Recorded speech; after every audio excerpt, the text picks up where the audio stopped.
Saviez-vous que les premières minutes de votre journée peuvent déterminer comment vous vous sentirez pour le reste de la journée? Souvent, sans nous en rendre compte, nous tombons dans des habitudes qui sabotent notre bien-être avant même de commencer la journée. Vous êtes-vous déjà demandé si vous faisiez les bonnes choses au réveil? Dans cette vidéo, je vais vous révéler les choses que vous ne devriez jamais faire au début de votre matinée pour que vous puissiez démarrer chaque jour avec énergie, clarté et objectif. Si c'est la première fois que vous êtes sur ma chaîne, je vous invite à vous abonner, à aimer, partager et commenter la vidéo. Tout cela m'aidera à continuer à créer du contenu comme celui-ci pour vous à l'avenir. Se réveiller tôt a été une habitude de grands hommes tout au long de l'histoire. Saviez-vous que Tim Cook, le PDG d'Apple, est connu pour sa routine quotidienne stricte? Il se lève tous les jours à 3h45, profitant de ses premières heures pour faire de l'exercice, se tenir informé sur son entreprise et lire les actualités. Tout cela avant que sa journée de travail officielle ne commence. Personnellement, j'aime aussi me lever tôt, et j'ai remarqué un changement significatif dans ma vie depuis que j'ai adopté cette habitude. Bien que je ne sois pas aussi discipliné que le PDG d'Apple, j'essaie toujours de commencer mes matinées tôt. Cependant, il n'est pas indispensable de se lever si tôt pour atteindre de grands objectifs dans la vie. Ce qui est important, c'est comment vous utilisez votre temps.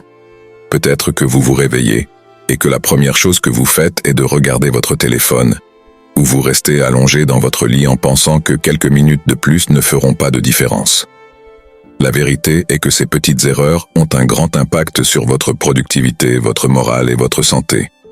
Aujourd'hui, nous allons parler de ces actions apparemment inoffensives qui pourraient saboter votre potentiel chaque matin. C'est pourquoi je vous invite à écouter cette vidéo jusqu'à la fin, où je partagerai 9 choses que vous ne devez jamais faire au réveil. Ces simples changements vous aideront à gagner votre journée dès le premier rayon de soleil. Commençons. 1. Ne commencez pas la journée en utilisant votre téléphone. Maintenant, je veux que vous fermiez les yeux et que vous mettiez toute votre attention sur ce que je vais vous dire. Imaginez que vous avez dormi toute la nuit, mais pendant ce temps, votre téléphone a reçu des notifications. Même si vous pensez que vous vous reposez, ces notifications émettent des ondes électromagnétiques qui peuvent affecter directement votre sommeil. Selon une étude de la Harvard Medical School, les sons ou vibrations soudains, comme ceux d'un message entrant, peuvent activer les systèmes d'alerte dans votre cerveau, interrompant les cycles de sommeil ou provoquant des micro-éveils. Ces petits réveils, même si vous ne les remarquez pas, sont liés à des problèmes de somnolence diurne et de fatigue. Maintenant, avec les yeux encore fermés, je veux que vous pensiez à ce que vous avez fait en vous réveillant au cours des 10 derniers jours. Vous savez déjà ce que vous allez répondre, bien sûr. J'ai vérifié mon téléphone dès que je me suis réveillé. Selon la psychologue Rod Cooper-Dixon, les niveaux de cortisol, l'hormone du stress, sont naturellement élevés le matin pour vous aider à vous réveiller. Cependant, en ajoutant le stress de vérifier votre téléphone immédiatement, vous exagérez cette réponse hormonale, ce qui peut vous faire sentir submergé ou anxieux, affectant votre humeur et votre capacité à commencer la journée avec énergie et clarté. Je ne vais pas vous mentir, moi aussi. J'avais l'habitude de vérifier mon téléphone dès mon réveil. Mais maintenant que je suis conscient des effets néfastes que cela a sur ma santé et mon bien-être mental, j'ai choisi de garder mon téléphone à l'écart de moi pendant que je dors. Et laissez-moi vous dire, la différence que j'ai remarquée est comme le jour et la nuit. À l'ère du numérique, beaucoup d'entre nous ont développé l'habitude de prendre leur téléphone dès le réveil. Les notifications, les emails et les réseaux sociaux nous appellent, comme si le monde ne pouvait pas attendre une seconde de plus pour attirer notre attention. Cependant, commencer la journée de cette manière peut affecter négativement notre clarté mentale, notre productivité et notre bien-être émotionnel. Les premiers moments de la matinée sont critiques pour établir le ton du reste de la journée. Et céder à la distraction du téléphone peut avoir des conséquences plus profondes que nous l'imaginons. Pourquoi permettre au chaos externe de définir votre première pensée de la journée? L'immédiateté avec laquelle nous nous connectons au monde numérique dès le réveil a le potentiel de saturer notre esprit avec un flot d'informations, de problèmes et d'attentes externes. En ouvrant les réseaux sociaux ou en vérifiant les emails, nous permettons au chaos externe de s'infiltrer dans nos pensées dès le premier instant. Au lieu de commencer la journée avec calme, nous la commençons avec précipitation, stress ou comparaison, absorbant les préoccupations des autres avant même d'avoir eu l'opportunité de nous concentrer sur nos propres besoins. Cette habitude ne perturbe pas seulement notre tranquillité d'esprit, mais elle dilue également notre capacité à cultiver une mentalité positive et proactive en début de journée. En remplissant l'esprit de préoccupations extérieures, nous plantons de mauvaises herbes dans le jardin de nos pensées. Comme diraient les stoïciens, la métaphore du jardin mental est essentielle ici.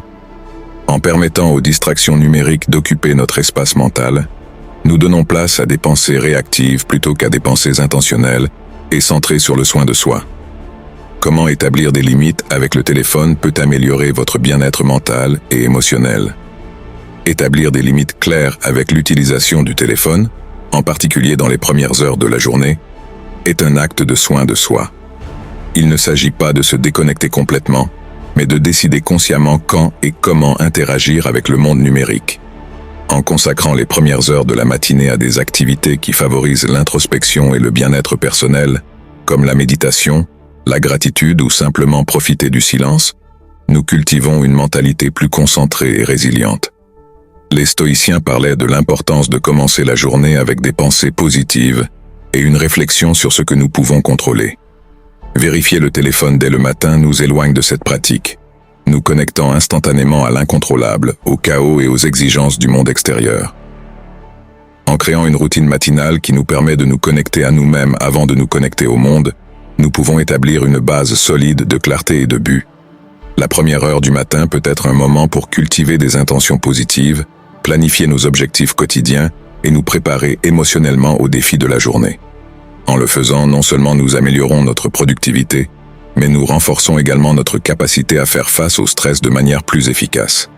Le téléphone est-il une addiction? La dépendance moderne au téléphone. Pour beaucoup, la tentation de vérifier le téléphone dès qu'il se réveille est devenue une routine presque automatique, ce qui pose la question. Le téléphone est-il une forme moderne d'addiction? Les psychologues ont souligné que l'utilisation excessive du téléphone peut activer des circuits de récompense dans le cerveau similaires à ceux observés dans d'autres formes d'addiction. Les notifications, les likes et les messages offrent une gratification immédiate. Et en nous habituant à rechercher ces stimuli dès que nous ouvrons les yeux, nous renforçons un cycle de dépendance. Rompre avec ce cycle est un défi, mais pas impossible. En reconnaissant notre relation avec le téléphone et en travaillant activement à créer un espace entre nous et l'appareil au réveil, nous faisons un pas vers une plus grande autodiscipline et un plus grand contrôle de nos vies. Le stoïcisme enseigne que nous devons cultiver la capacité de choisir nos réponses plutôt que de réagir automatiquement aux stimuli externes. En ce sens, la pratique de ne pas utiliser le téléphone au réveil est une forme moderne d'application de ce principe ancien. 2. Ne vous plaignez pas de la journée. Au lieu de cela, cherchez des choses positives. Se plaindre de la journée. Au lieu de cela, cherchez des choses positives. En commençant la journée en nous plaignant de quelque chose d'aussi commun que le mauvais temps, la fatigue ou la routine, nous tombons dans une habitude qui peut teinter de négativité le reste de la journée. Cet acte apparemment insignifiant a un pouvoir destructeur profond, car il définit le ton de la manière dont nous aborderons les défis et les opportunités qui se présenteront. Si dès le début, nous choisissons de nous concentrer sur ce qui nous manque, sur ce qui ne va pas ou sur ce qui ne correspond pas à nos attentes, notre esprit s'entraîne à détecter et à amplifier ces difficultés tout au long de la journée. Les stoïciens comme Épictète soulignent que ce ne sont pas les événements en eux-mêmes qui nous affectent, mais notre interprétation de ceux-ci. Cet enseignement met en perspective l'importance de la façon dont nous décidons de réagir à ce qui nous arrive. Au lieu de voir le lundi comme un obstacle ou la fatigue comme une gêne, nous pourrions simplement observer ces événements comme une partie de la vie, une réalité que nous ne pouvons pas changer. La clé est de ne pas laisser ces facteurs déterminer notre humeur ou notre capacité à profiter de ce que la journée a à offrir. Commencer la journée en se plaignant n'affecte pas seulement notre propre perspective, mais peut également influencer ceux qui nous entourent. La négativité est contagieuse. Si pendant le petit déjeuner nous commençons à nous lamenter du travail, du trafic ou du sommeil interrompu, il est probable que les personnes autour de nous absorbent également cette négativité. Et ce qui est pire, cette spirale de plainte peut se perpétuer tout au long de la journée. Le simple fait de se plaindre peut nous faire sentir plus fatigués et moins préparés à affronter les défis avec une attitude positive. La gratitude est l'un des outils les plus puissants pour contrer ce cycle destructeur. Au lieu de nous concentrer sur ce qui ne va pas ou sur ce qui nous manque, nous pouvons faire un effort conscient pour identifier les petites choses pour lesquelles nous sommes reconnaissants. Ces moments de gratitude peuvent sembler insignifiants, mais ils ont un impact significatif sur la façon dont nous percevons notre réalité. Prendre un moment pour apprécier l'odeur du café fraîchement préparé, le confort de nos draps ou la chaleur du soleil matinal nous rappelle que même dans les journées les plus difficiles, il y a des choses que nous pouvons valoriser. Pratiquer la gratitude active ne signifie pas ignorer les problèmes réels ou prétendre que tout est parfait. Cela nous amène à la différence cruciale entre la positivité toxique et la gratitude authentique. La positivité toxique implique une négation des émotions négatives ou difficiles, nous obligeant à nous sentir heureux même lorsque nous ne le sommes pas. Cette attitude est nuisible parce qu'elle invalide notre expérience humaine complète, qui inclut des émotions comme la colère, la frustration ou la fatigue. En revanche, la gratitude authentique reconnaît que la vie a ses hauts et ses bas, mais choisit de se concentrer sur ce qui va bien, sans nier ce qui doit être amélioré. Lorsque nous pratiquons la gratitude, nous ne disons pas que nos problèmes n'ont pas d'importance ou que nous n'avons pas le droit de nous sentir mal. Au contraire, nous choisissons délibérément d'équilibrer nos émotions en permettant aux choses positives de coexister avec les moments difficiles. Cela ne signifie pas que nous n'avons pas de mauvais jours ou que nous ne nous sentons pas accablés, mais la gratitude nous offre une perspective différente, une qui nous rappelle que même au milieu des défis, il y a toujours quelque chose de positif à quoi s'accrocher. Une étude publiée dans le Journal of Personality and Social Psychology a démontré que les personnes qui pratiquent régulièrement la gratitude éprouvent moins de symptômes de dépression, de stress et d'anxiété. Ces individus ont également tendance à se sentir plus satisfaits de leur vie. Cela s'explique par le fait que la gratitude a le pouvoir de modifier nos connexions neuronales, entraînant notre esprit à se concentrer sur le positif plutôt que sur le négatif. Cet acte quotidien simple de reconnaître les choses pour lesquelles nous sommes reconnaissants peut renforcer notre résilience et nous aider à affronter les défis avec un état d'esprit plus équilibré. En adoptant une pratique de gratitude active, vous pouvez découvrir comment cela transforme votre journée dès le réveil. Au lieu de vous plaindre de l'alarme ou de la journée qui vous attend, essayez de remercier pour le nouveau jour. Remerciez pour le fait d'être en vie, pour avoir un corps qui vous permet de bouger, pour l'opportunité de recommencer.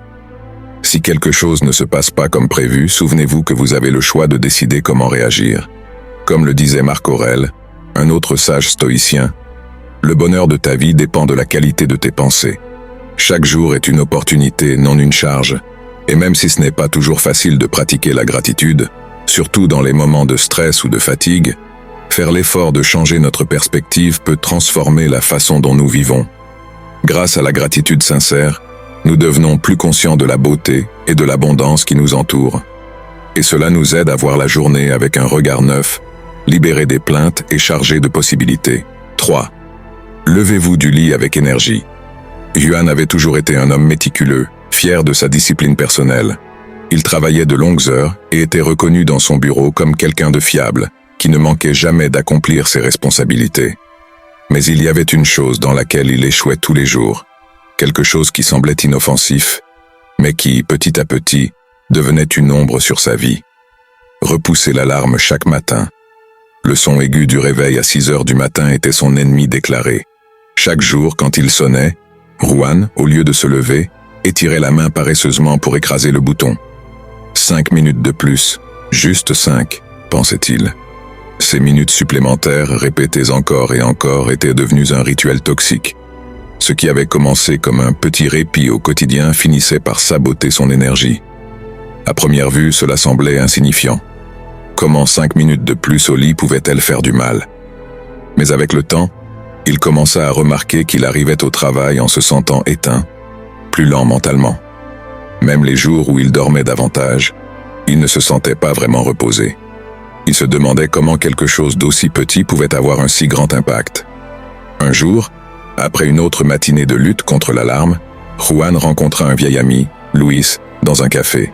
Luis, toujours plein de vitalité et d'énergie, semblait avoir une approche différente de la vie.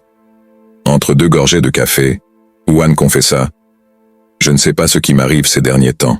Je me sens tout le temps épuisé, même si je dors suffisamment. » Louis le regarda avec un sourire compréhensif. « C'est parce que tu commences la journée en perdant la première bataille. » La phrase resta en suspens dans l'air, et Juan ne put s'empêcher de ressentir un pincement à l'estomac.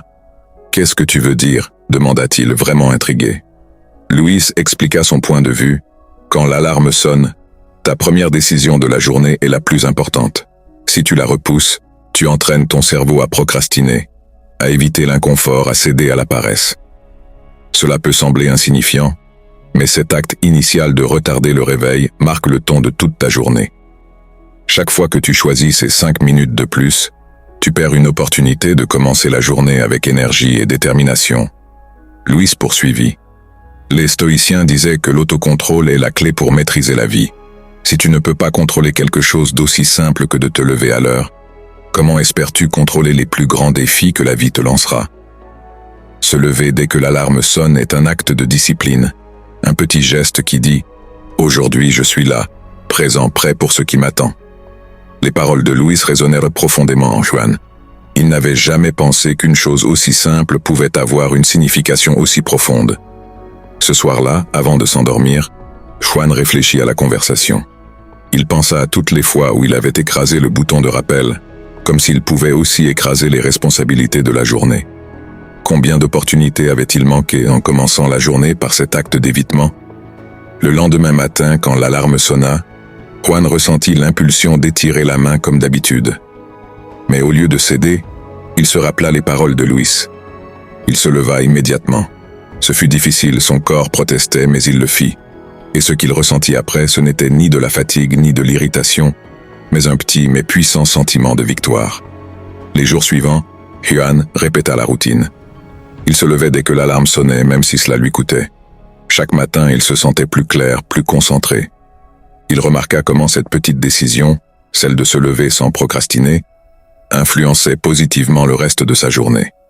Sa productivité s'améliorait et son esprit se sentait plus vif.